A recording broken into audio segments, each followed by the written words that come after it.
जो बड़े बड़े बिजनेसमैन हैं वो बहुत ज़्यादा कोई एजुकेटेड हमें नज़र नहीं आते, और आज एजुकेशन के बाद जो स्टूडेंट्स हैं जब ग्रेजुएट होते हैं तो वो यकीनन अच्छी स्किल्स भी उनके पास मौजूद होती हैं, लेकिन रिस्क नहीं वो ले पा रहे होते। तो ये जो हमारी जो एजुकेशन सिस्टम है ये हमें रिस्क अवॉइडर बना रहा होता है, इस चीज़ को कैसे देखते हैं?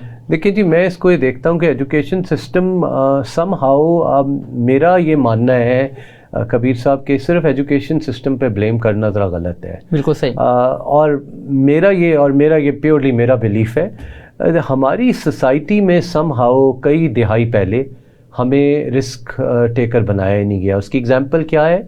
जो जितने टॉप लीडर्स हैं, रिस्क आता कहाँ से? रिस्क तब आता है जब आप एक्सपेरिमेंटेशन या चैलेंज करने की एबिलिटी रखते हो without losing the self respect of others. Okay, which means कि जी आपको क्वेश्चनिंग जो होती है ना, क्यूरोसिटी जिसे कहते हैं, वो समहाउ हमारे सिस्टम के अंदर जब हम सवाल करते हैं किसी बड़े से, लेट्स से घर पे, तो हमारी सोसाइटी में कहा जाता है बच्चों को कि बड़ों को सवाल नहीं करते, पूछते नहीं है, बड़ा है तो ठीक ही कह रहा होगा।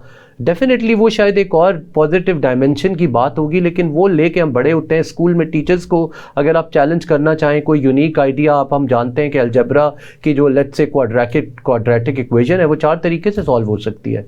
अब हमारे यहाँ चैलेंज ये है कि अगर टीचर ने एक पढ़ा दी है वो अलाउ ही नहीं करता 9th-10th के लेवल पे, जहाँ बच्चे की एक पूरी माइंडसेट और पर्सनालिटी क्राफ्ट हो रही होती है कि जी इसको कोई और 2nd, 3rd, 4th मेथड भी अप्लाई करने को डिस्करेज ना किया जाए। तो वहाँ से वो जब बड़ा होता जाता है और जब वो ऑर्गेनाइजेशंस के अंदर आता है तो हमने उन्हें एक्चुअली सिर्फ ओबे करने की आदत डाली होती है, रिस्पेक्टफुली चैलेंज करने की आदत नहीं डाली होती, which is one of the very big leadership traits required to survive, may be as an entrepreneur या as a solid professional।